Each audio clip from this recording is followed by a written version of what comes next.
Things Policy, a daily podcast supported by Pragati, a flagship media initiative of the Takshashila institution. We're a bunch of policy nerds based in Bengaluru, and we like to bring a fresh perspective to Indian affairs and an Indian perspective to global affairs. So grab a cup of coffee, sit back, and join us for today's chat. Hello and welcome to another episode of All Things Policy. My name is Sudisha and I'm a junior research scholar at the Takshashila institution working on a 20 million jobs project. Our podcast guest for today is Uthara Narayanan, founder of Buzz Women India. Her organization empowers rural women economically, psychologically and socially by providing them access to knowledge, skills and tools at their doorstep. Uthara's work has been pivotal in ensuring that women of our country get access to free education and skill advancement. Welcome to the show, Uthara. Thank you very much. Thank you for having me. So, the first question that I'd want to ask you is if you can tell us about Buzz Women and how you started it and what's happening right now. Sure. So the question I started when this started 10 years back was, how do women come out of poverty? That was the question I was trying to answer. And I realized that there are multiple fronts in which, like Amartya Sen says, there's multidimensional poverty. It's not just one-dimensional. So there are multiple places where there was some bit of knowledge, skills, and tools required for the women. And I began with financial literacy because I'm a cost accountant and my father was a banker. So I had that financial bend of mind. So that's how we started it. But very quickly to realize that, as we had initially thought of, there are multiple dimensions and we have to work on all aspects. So what we work on is, we call it 5 C's: cash, confidence, community, climate and care.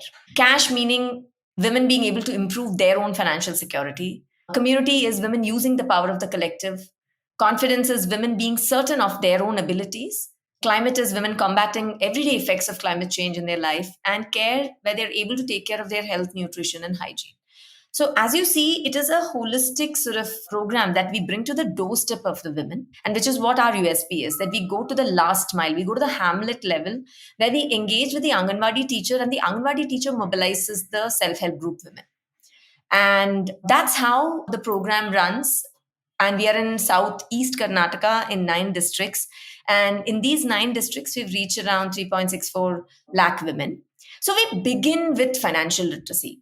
Why we begin with financial literacy is, firstly, the Anganwadi teacher has a mandate on doing financial literacy with the self-help group women. And the way they have handled it is bringing the self-help group women together. And what we provide is that additional sort of ability for the Anganwadi teacher to be able to do that self-help group or bring that self-help group better. And we call it inner strength training or self-shakti training. It's 2 half-a-day sessions. And it's also because it's a good inroad to, one, build trust with the community, with the women, because they want to understand, how do I save better? How do I earn more? And we take a bus to the villages, set up a tent, a training where the women come together, and 2 half-a-day sessions are done. It's an experiential model with games, with women doing activities, talking to each other, role plays happening, where they can manage their finances better, basics of entrepreneurship. A lot of them are running enterprises, and also some bit of personal development, because there is an aspect of behavioral economics in this, right? How do you manage money? What is your relationship with money? So that's how we begin. Great, thanks for answering that question. And for our next question, I'd like to introduce Sowmya Prabhakar, who is the head of corporate affairs at the Takshashila institution. Sowmya, welcome to the show as well. You wanted to ask a question about financial literacy. Yeah, thanks, Sudisha. Hi, Uthara. Very inspiring to see how 5 Cs are actually bringing about the change that's so visible, right? And I'm sure it's satisfying. But while you talk about financial literacy being something that you empower women with, are there tools and frameworks that you use to kind of teach them how to go about it? Because it still seems like a complex one where there is unbanked community. There are people who still have banks which are far off in the rural areas, which they can't access. So how do you go about doing this? Yeah. So, Sowmya, the thing is, firstly, the unbanked community, all of them have bank accounts now, though they are not transacting in it. It is there because the government has the Jan Dhan Yojana, which started a couple of years back. And because of that, banking has, at least they have access to it. The thing is, they're not using it because, like you said, it is far away and they lose a day's wage or a day's income if they go to the bank and transact. So, that is a huge challenge that they have. So the tools that we are giving, we begin with actually managing their expenses, because every single woman we know is in the cycle of debt.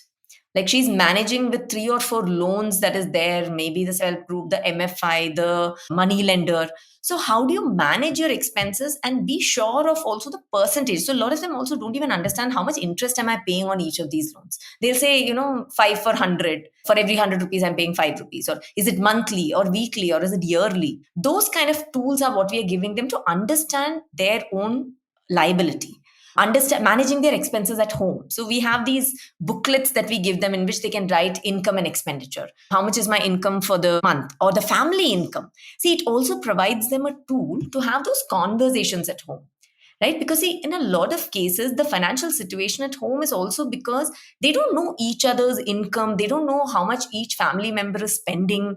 Everybody is managing their own money, especially in a joint family setup. So giving them tools also to build confidence that they can have these conversations. So there is a booklet in which we say, hey, can you have this conversation about what are the different sources of income and expenditure? Most often women say, hey, that's not a conversation I can have at home. People are going to say, this is not your domain, you don't need to know this. So we have a role play around how do you have conversation. Role plays even for a customer, like how do you talk, how do you convince somebody to say this is important. If you see in a financial conversation, it's very confrontational, saying you don't earn enough or you're spending too much money. How do you bring that conversation to become more productive, to make it like a dialogue, to say, hey, the problem is not you or me, the problem is that the pot of money is less.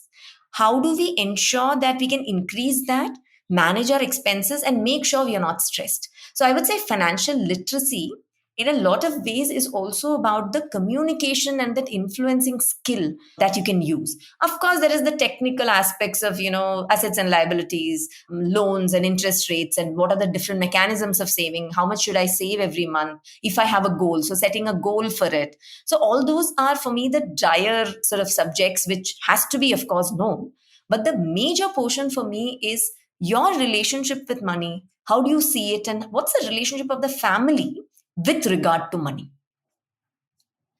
That's interesting, Uttara. I think one question that I wanted to ask was that, recently we released a research document on women labor force participation in India and why it's declining. And all our research is based off the internet, all the sources that we are reading online. Since you have field experience with respect to, how rural women go about their lives, how financially literate they are, I wanted to know, for people like us sitting in an urban environment, are we underestimating the true state of women, the rural women in India, or is it better? Well, the thing is, when I look at statistics myself, when I read it, it says that 30% of women in rural India are in the labor force. I feel it's a much larger number because a lot of rural India is connected to agriculture. And if you ask women, by the way, even in our own baseline surveys, or when we take demographics, if you ask the women, what do you do? Most often they would say, I'm a housewife. By the way, this word housewife in English has become very popular in rural India, thanks to media, thanks to advertisements and serials and etc. So they say housewife, but if you probe saying really, what else do you do? They would most often say, hey, I have a cow that I take care of. There is agriculture and I contribute to it. So I feel that 30% number seems a little low for me. The other thing is age, right? In our demographic, the average age is 39 years. What we also realized is the younger women, by the way, are not really participating as much because after they're married, settling into a new household, plus children, raising the children up till a point that they don't need care in the sense of, regular care is, I would say, what is sort of stopping them from getting into regular work. So even agriculture, if they have younger children, they would not really, start off. They will not buy a cow until they know that they can take care of the cow. So One, like I said, I think the percentage of participation is much higher in rural because of their setups. But I also feel it is after a certain age. I would say after 30, 35 is when women start participating much more.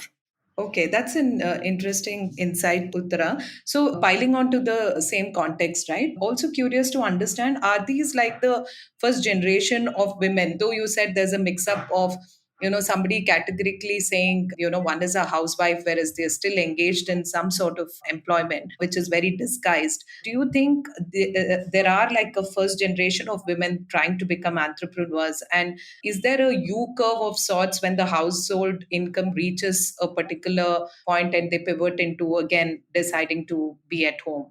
Yes. So entrepreneurship has become bigger because the agriculture income has reduced and they are trying to find other sources of income. Animal husbandry is very big because it is very much connected to agriculture and it's the easiest thing according to them because along with their farm, they are able to take care of the animals as well.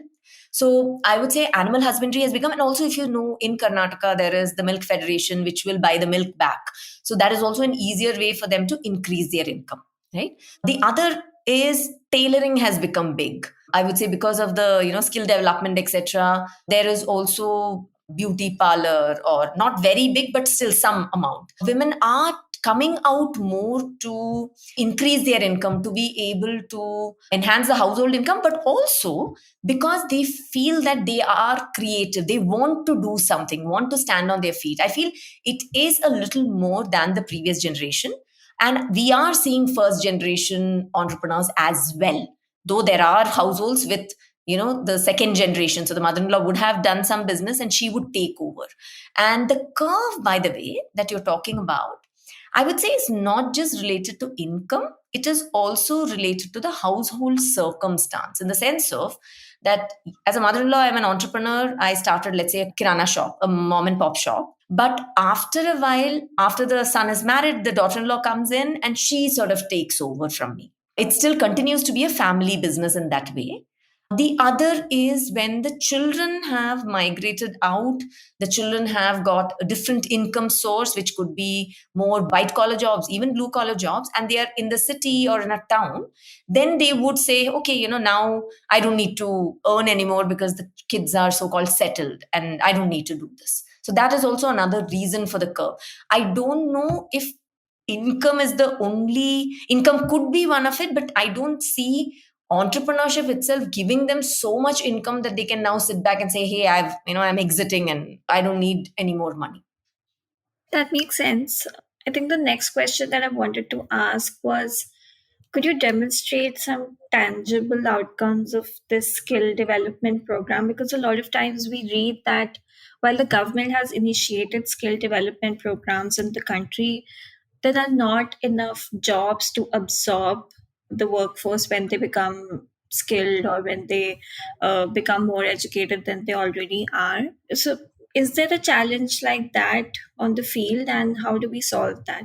There is definitely a challenge like that because women want to earn more income. There are not enough jobs available around the areas that they live, obviously. Their own education is not that high that they can get into a formal job in an urban area, or nor can they leave their urban setup and come, because there is agriculture also in the parallel happening. So jobs is an issue. More than jobs, income generation is something that is required.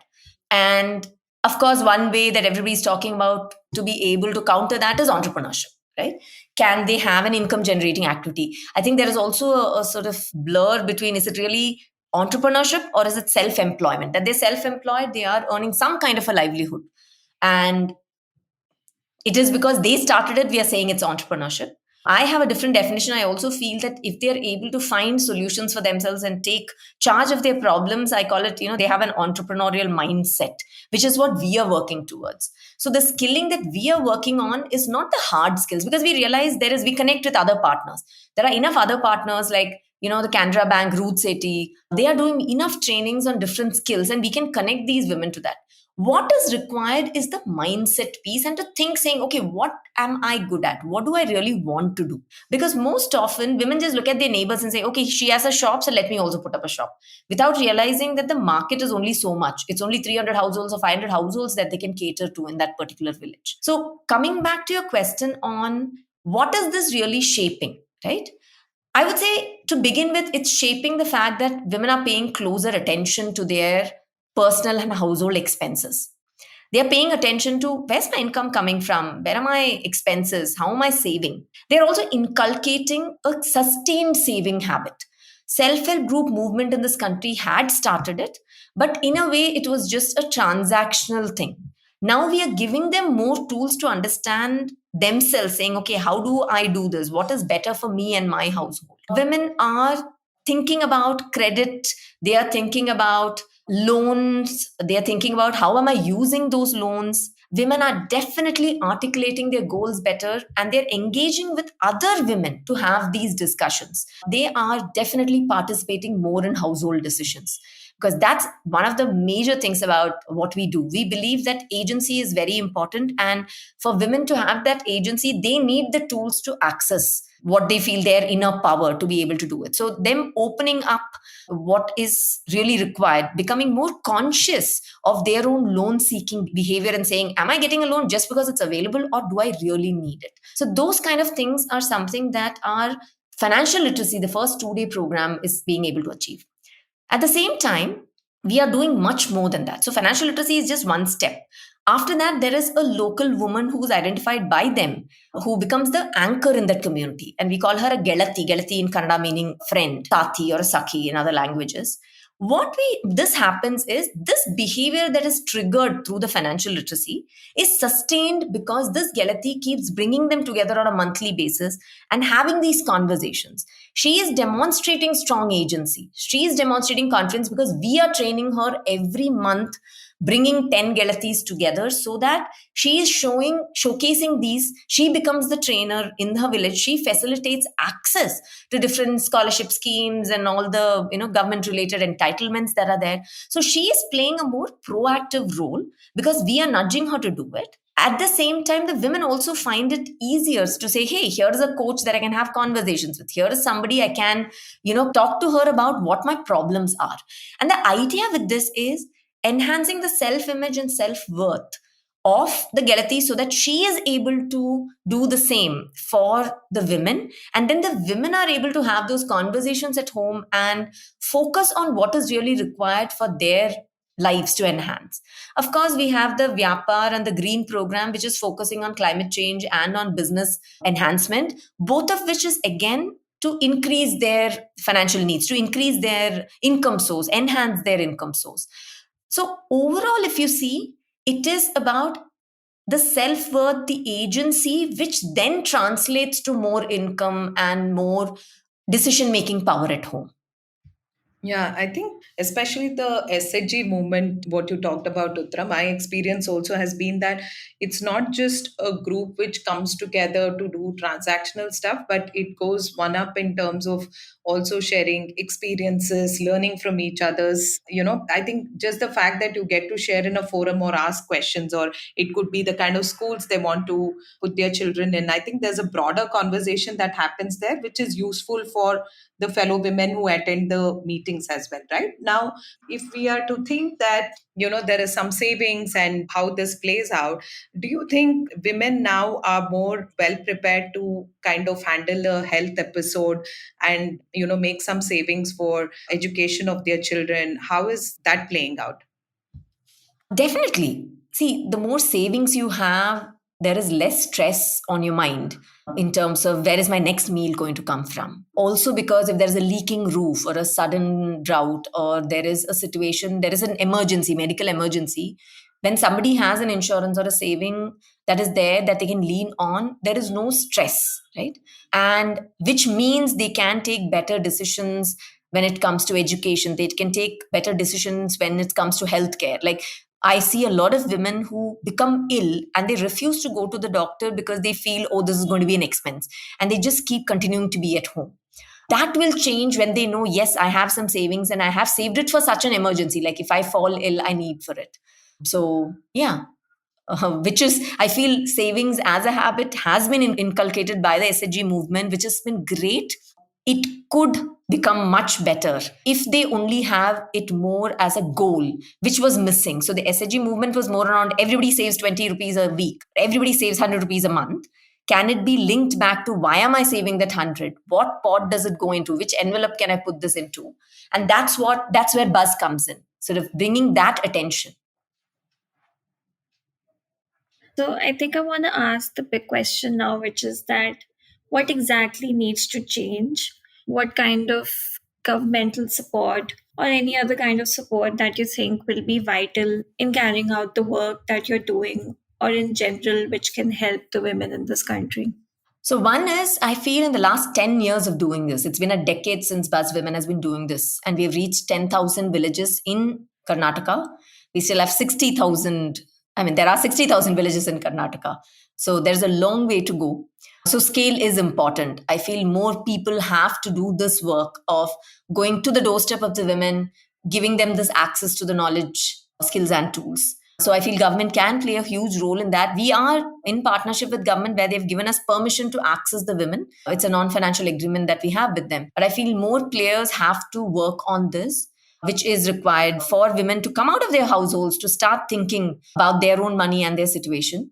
The other thing that is required is we keep hearing of a lot of government schemes for women entrepreneurs. To tell you the truth, in the villages, at least where we are, they're not reaching the last mile. I feel the schemes are there, but the implementation is not as robust as it should be. I feel government should engage with NGOs like us to identify these women, because sometimes we also hear from the local panchayat saying we don't even know which women who wants to get this. All of Buzz's work, we actually try and do it along with the PDO, the Panchayat Development Officer, so that they know that we can help you identify the women who want to start enterprises. The processes are still cumbersome. Accessing a loan for the women, the banks are not yet as sensitized as it should be. A lot of banks are, it all depends on the individual manager. That's what we have realized. But a lot of banks are also struggling with the paperwork that they have to go through. So we have to come up with a slightly easier mechanism of doing this rather than a 20-page document that the women have filled, which we are helping now to fill. But can there be more that, that the government can do with easing the process? So ease of doing business, right? There are enough women in the villages who want to start enterprises, who want to do something. One, there is a lack of imagination as to what it is. So most often it is agarbatti and candle and things like that. So we are also nudging that with our Buzz Green program to identify the basket of needs in the villages and see, is there something that I can replace, which the women or the households are already consuming. So ideas like tooth powder or, cleaning products or brooms that are being bought now, made in factories. So are there things that can be locally produced because of the local availability of raw material and also the local market that is available? So what is required is, one, like I said, ease of doing business. Can we look at the processes itself? There is a long turnaround time that is taking place right now in regard to a scheme getting approved to actually getting on the ground and getting delivered. So can we look at those things, engage more with the grassroots NGO to be able to identify the right women who are willing to do this and invest in a lot of training. A lot of women are starting businesses which are not sustaining. They're shutting it down in a couple of months or a couple of years because they don't have the right business acumen to be able to run the businesses profitably, because they are coming from, let's say, somebody who's gone till 8th standard in school, is very zealous, has the ambition, but at the same time she needs the right kind of tools and skills and knowledge for her to be able to deliver or to be able to run that business well, which is again what is missing, I feel, right now. Great. So, Uttara, are there schemes that you saw that became like a huge success, which was something that people were aware of, they had access to, or invariably it's been, if you can just kind of share about few schemes that you think went well and how did that, work out? Because maybe, there was more awareness around it or people spoke about it. So if you could share any of those experiences. So two schemes that we keep hearing about is, one is the Udyogini scheme and the other is the Mudra loan scheme. Because one, there has been enough, I guess, advertisement or publicity around it.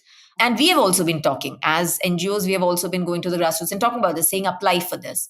But again, I don't know how much of it has been delivered. Women are applying, but there seems to be women are not really getting all of it. There are glitches in the process. Banks are also becoming a bottleneck sometimes in releasing it. So I don't know, has anything, I mean, government might say differently in terms of success. They might have statistics for it. But at least where we are present, there is still a struggle. Some of them are getting it, of course, but not everybody. I feel it can be much more successful. Okay, so I want to ask one question which might be a little controversial in nature, but I have some context for it. So I attended a workshop conducted by Raisen Gupta, and she talked about a program that she implemented at Oxford in which they transferred a particular sum of money to pregnant women's account in Myanmar. And they saw that a lot of that money was actually taken away by the men in their lives. So it could be their fathers or it could be their husbands. That's the kind of question I want to ask in the work that you're doing, or in general with your experience working with rural women, the authoritative figures in their lives. I don't want to just talk about the men, but the authoritative figures in their lives, do they impede or empower the process? I don't think the question is controversial at all because I feel it is a relevant question to be asked coming from the culture that we do. I don't want to give a straight answer because every household is different and every woman, how she handles her household is different. So I don't know if there's a blanket answer because everybody says, oh, India is like this, or this, South India is like this, North India is like that. You could, I mean, as a statement, you could. But what we have seen is, you're right, the authoritative figure is also only learning from the authoritative figure that was there previous to them. So it is not a blame on that person who is behaving a certain way. It is just that's what they've seen done. Most often women are able to, with our training sessions, able to counter that because we concentrate on this a lot. One of the things I keep saying is dialogues can solve any problem, which is missing in this world right now, which is also true for families as well. So how the women are able to go and have these conversations, and for that, that's what we do sessions on active listening, we do role plays on conversations with a difficult, so there is one on a positive way of doing it, one where there is a difficult situation, how you do it. So it's like a how you build that skill, which I think, see, by the way, none of us were actually taught this. We have all learned it as on the go, and some of us have coaches thankfully now to sort of navigate relationships. Relationships are the biggest issue. Even the authoritative figure you're talking about, it's about relationship, right? The power dynamic, who holds the power. So yes, what you say is true. Even the loans that the SHG women are getting, some of it actually is taken away and the men are using it, or the authoritative, sorry, not the men, the authoritative figures are using it for something else. But it is because those people feel, the figures feel that, oh, this is what is relevant now. If the women have one belief in themselves, they believe they're worth it, they can ask these questions, they find the self efficacy and the agency to be able to bring out these conversations at home. I have evidence, both empirical and anecdotal, to say that it works. People can change the decision making power in their households. I mean, I can give you this example of, I remember one of the women, I think Sujata, in one of the villages, who told me that before, she would be scared to even ask her husband and her in-laws to say, can I go to my mother's house? She was scared to even ask that question. Imagine such a woman, would she even have a conversation around finance? She's not going to. But now she says, I find it so much easier to have any difficult conversation because I know that this is how I'll navigate. I will make sure all of them are, in a better mood. They're all sitting together. I'll go have this conversation and say, why? I'll put up my case saying, this is why I'm asking this question. This is why we need to do this. And I showcase that it is for the family, that I'm not asking for something where I'm going to take away the power. I feel this skill is not been built and it has to be built. And that's what we are trying to do. If you build the skill of having the conversations, difficult conversations, in a way that is beneficial for the larger good, which is the family in this case, or the community in some cases, then you will get the response that you are looking for positively. Great. And my last question to you would be, according to you, what are some realistic aspirations you have for women's labor force participation in India? We've been reading so many news reports and a lot of research is going on this area on why women's labor force participation in India is declining. So I would like to know from you what your hopes are with respect to this. I hope that definitely that women participate more, they come out, because I feel violence against women outside of their house will reduce definitely when they're on the streets, I mean, because there are more women out there. You need to have visibly more women out. So I feel that is very important. But at the same time, I also feel it has to be the choice of the women and the family. They need to decide together what is relevant, what do they really want to achieve as a family, and then take those decisions. And for that to happen, they need to have all the information. Women need to feel that I have the information that I need to make the right choices for myself and for my family. So, it's a more emotional answer, I would say. Of course, there are enough data out there to show how the GDP will increase with more women participating. And I'm not going to quote all the statistics because, I'm sure the audience already knows that. But I feel it is about the choices to be made. Just because a woman comes out and participates in the workforce doesn't mean she's empowered at home, by the way. Doesn't mean that there is lesser violence at home. So there is a holistic angle to this that we need to take, and we need to be able to provide those spaces for women to have these conversations and to be able to gather these information for themselves, skills for themselves, to be able to take those decisions. Thanks a lot for answering that question. And with that, I'll end the podcast. Thanks a lot, Uthara and Sowmya, for joining us today. Yeah, thanks. Thank you. Thanks. Thank you for this opportunity. Bye. It's been a great conversation. Yeah.